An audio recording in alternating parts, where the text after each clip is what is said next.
Hi, everybody. Welcome back. And today's video is about the interesting question of whether or not we should understand the Buddha as being an empiricist. This is a claim that is sometimes made in various quarters where folks are trying to reconstruct certain philosophical claims in Buddhism, and certainly in the context of certain narratives of what's called Buddhist modernism, trying to construe the teachings of Buddhism as being consistent with the practices of contemporary empirical science.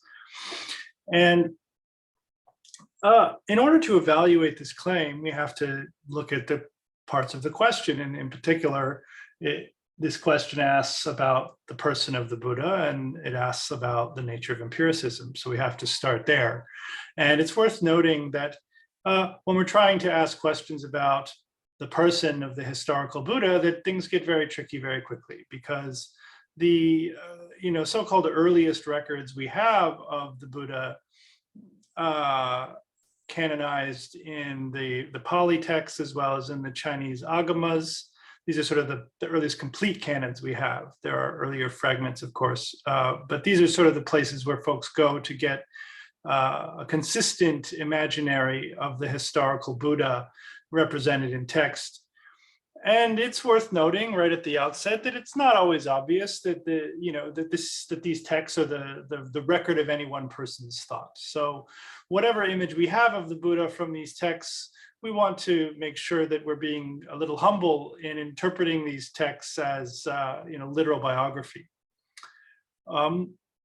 Secondly, it's worth noting that, and I'll say a bit more about empiricism in a minute, but I do want to start out as well by noting that why this claim gets made is, or this question gets asked, is important, because there's a lot of folks out there who makes claims about Buddhism, including Buddhists, very vocal and famous Buddhist teachers, who try to turn Buddhism into a thought system that isn't religion per se, but is maybe more akin to a life path or a special kind of philosophy that's focused on a special kind of exploration of the mind through contemplative practice or meditation.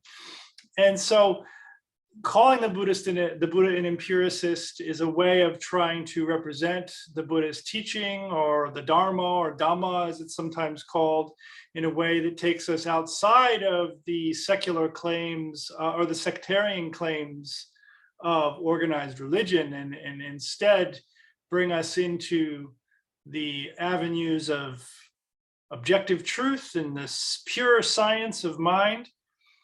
And yeah, I'm pretty skeptical about these sorts of maneuvers myself, but what I want to do in this video today is not deconstruct Buddhist modernism. That work's been done by others far more capable than myself. Instead, I want to actually address the question by thinking about how the Buddha as an individual, as a teacher, is represented in the Pali Canon, and how that does or does not line up with relevant definitions of empiricism. So it really depends in answering this question what we mean by empiricism. In philosophy, I think the most basic definition that we can start with is that empiricism is a claim that's made in epistemology. It's a claim about how we come to know things, and empiricism claims that all of our knowledge is derived from sensory experience, or most of it is anyway. That's sort of a rough and ready starting point. And if that's the definition of empiricism that we're working with, then the Buddha is not an empiricist. And I'll unpack why that is in a minute. Basically, the Buddha thought that we could know things by shutting down our senses in contemplative practice. In fact, getting to a stage of meditative absorption whereby one's normal sensory functioning has completely ceased is a necessary stage in the development of meditative equipoise with an aim to the kind of knowledge of liberation that the Buddha is prescribing. So if empiricism just means that our knowledge is derived from sensory experience, then the Buddhists can't be empiricists, okay? Now, there's a more broad sense of the term empiricist, which might look a little bit more consonant with a certain understanding of Buddhist philosophy and praxis. Empiricism is also used to describe a way of gathering knowledge for science. In particular, we want to, if we want to generate the right kind of knowledge claims, we have to examine things carefully. We have to go out into the world and explore and learn about it. And just as empirical scientists explore the world outside of the body through the senses and the instruments of science, so also do Buddhists explore the inner world of within the framework of the so-called fathom-long body in an open, curious way. And therefore, if empiricism just means a kind of careful analytical study of the relevant subject matter, then Buddhism might end up counting as empiricism, because through meditation, we explore the inner world just as scientists explore the outer world. But that's a controversial claim at best. So the first thing I want to note is there are many places in the canon, and here I'm going to quote from a really wonderful passage from the very first discourse the Buddha is purported to have given, the discourse on the setting in motion, the wheel of the Dhamma, where the Buddha is not behaving like a humble scientist. So when the Buddha first achieves emancipation, wandering down the road, he meets an Ajivaka wanderer named Upaka. And this interaction between the Buddha and Upaka is maybe my favorite moment in the Pali Canon. It's hilarious. And the Ajivaka asks the Buddha who his teacher is, because he can see that the Buddha has a serene countenance. And on the basis of that, he asked the Buddha for more information about who his teacher is and how he came to achieve this level of equipoise. And in response to Upaka's question, the Buddha says the following, and I'm going to quote from the text now. He says, "I have overcome all foes. I am all wise. I am free from the stains in every way. I have left everything and have obtained emancipation by the destruction of desire. Having myself gained this knowledge, whom should I call my master? I have no teacher. No one is equal to me in the world of men and gods. There is no being like me. I am the Holy One in this world. I am the highest teacher. I am the absolute Sambuddha. I have gained coolness by the extinction of all passion. I have obtained nirvana. To found the kingdom of truth, I go to the city of Cassis, and I will beat the drum of the deathless to the darkness of the world." So before I unpack some of the epistemological assumptions of this bold pronouncement, I just think it's worth noting that Upaka's response to this is basically to sarcastically shake his head and say, "Well, may it be so, friend," and then walks away, completely unconvinced by what the Buddha has said. And so the first person the Buddha tries to talk to and say, "Hey, I'm here to teach the world," just thinks he's totally full of shit. I think that's important, right? That's worth noting. Like, the Buddha was not an excellent communicator right out of the gate. It took him a minute to figure out how to talk to people. All right.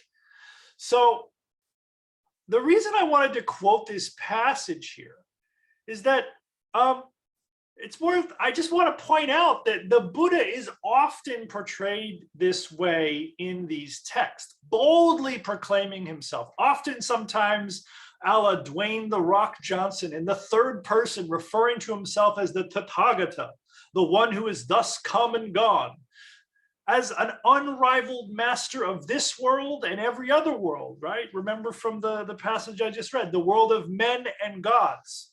So he's not just talking about this material world in which we are embedded as human beings. He's talking about all the invisible worlds that are populated by various spirits and deities. He proclaims the existence of this world and the next world, as well as laws of karma that drive us from this life to the next without the aid of much argument or evidence at all, based solely on his authority as a fully realized teacher. He knows these things, according to his own report, by direct experience achieved in contemplative equipoise. But is that empiricism? Hard to say, because first of all, as I noted from my first definition of empiricism, these rarefied states that allegedly give us access to these larger cosmologically extended worlds, are happening in contrast with the ordinary functioning of the senses. So it's a bit of a stretch to call this work empirical if we hold fast to the definition of empiricism that states that all knowledge is derived from sense impressions.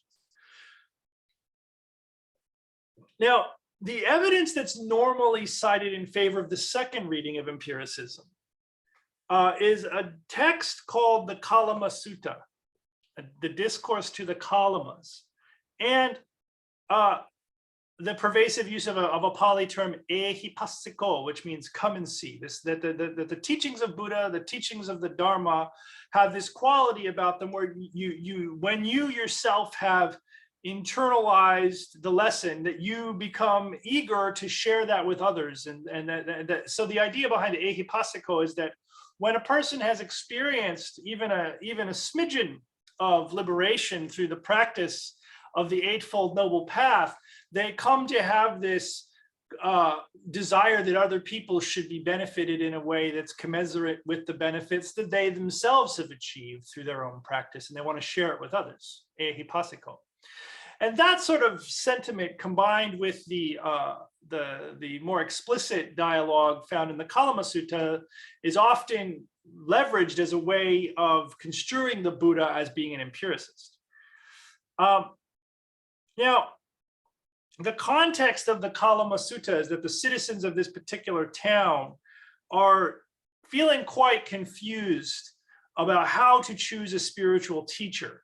There's just so many options, everyone's walking, there's all these wandering ascetic monks all over the place, all of them giving a, very confident account of their own liberation and wanting to gather followers, and these citizens are rightly perplexed. Like, well, everybody's got a doctrine, everybody thinks they know what's up. Who should we believe? Who should we teach? And so they asked the Buddha this, and the Buddha says the following to them. He says, look, Kalamas, do not accept a thing by recollection, by tradition, by mere report, or because it is based on the authority of the scriptures, or by some mere logic or inference, or by reflection on conditions, or because of reflection on the fondness for a certain theory, because it merely seems suitable. Nor should you believe something thinking, well, this religious wanderer is respected by us. Instead, Kalamas, when you know for yourselves, these things are unwholesome, blameworthy, reproached by the wise, when undertaken and performed, lead to one's detriment and suffering, these you should reject. And then he says the opposite. When you know for yourselves that these things are wholesome, praiseworthy, praised and practiced by the wise, and that when undertaken and performed lead to one's benefit and freedom from suffering, then you should accept them. Now, on the surface, this proclamation looks something like empiricism in the broader sense, because the Buddha is saying, look, don't just believe what a teacher says because they're a respected teacher. Don't just go on the authority of your tradition or your scriptures, right? These are very common modern epistemological dictums, right? We don't want to form our beliefs on the basis of tradition, scriptural authority, or an authority figure. That's a weak foundation. And the Buddha seems to be aping that in his reply to the Kalama's question. But it's also worth noting that in the passage I just read, that there are some things the Buddha rejects as adequate sources of knowledge, but which we might want to accept. So he also says memory isn't a good resource. Testimony, reflections on conditions, so reasoning about causes and effects, nor fondness of theory. Some of that sounds like actually really good epistemological foundations for belief formation. Like, I tend to hold the view that if someone presents me with a really good argument where the inferences are valid and the premises are true, that I should believe the conclusion of that argument. So the only means of knowledge that is accepted by the Buddha in this discourse is when you know for yourselves, he says, when you know for yourselves. So I would interpret this as a sort of like direct first personal knowledge.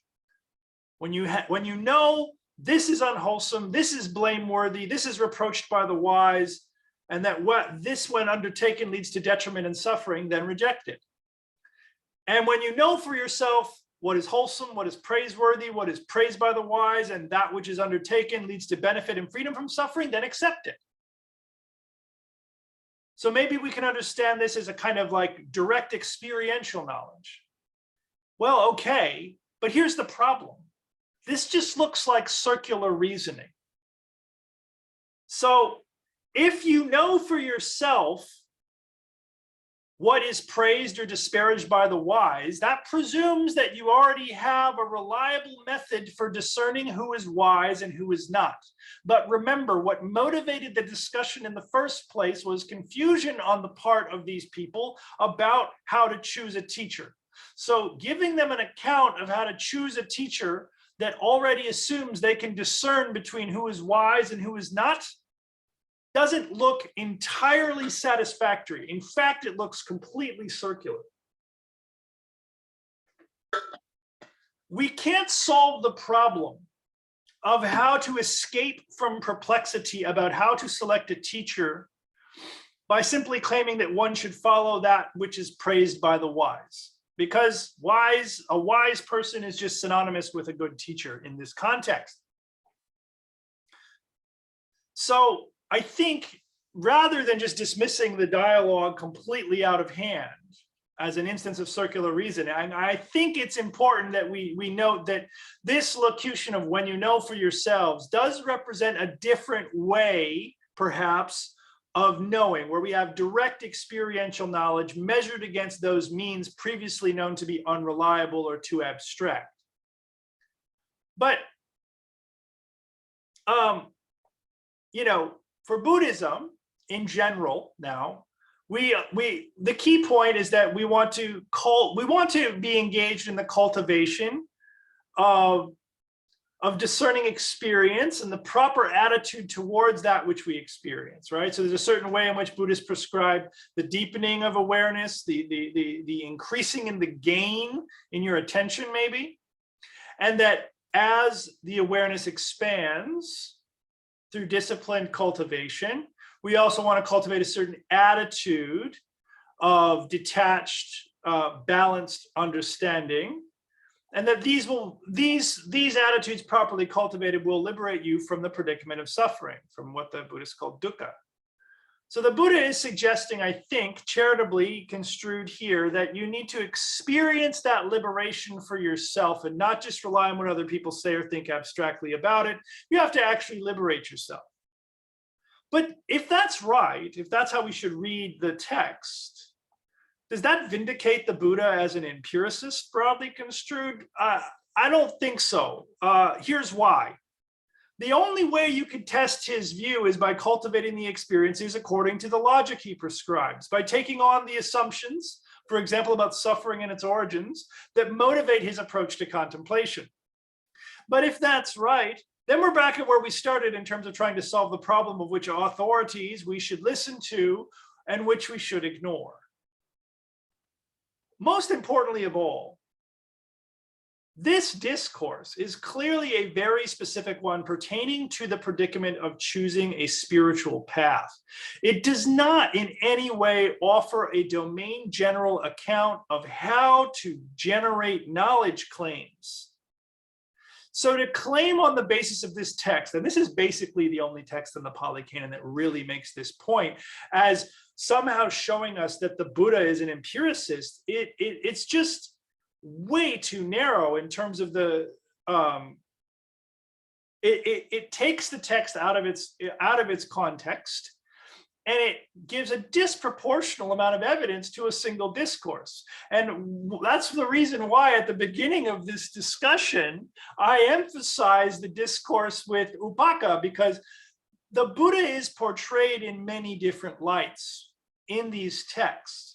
There are discourses where the Buddha ascends to heaven and basically teases the Brahmic deities there to demonstrate to them that he has superior knowledge of the world, and to show them through a demonstration of his knowledge and power that they themselves are conditioned beings, even though they believe themselves to be eternal because they've existed for so long that they forgot they were born.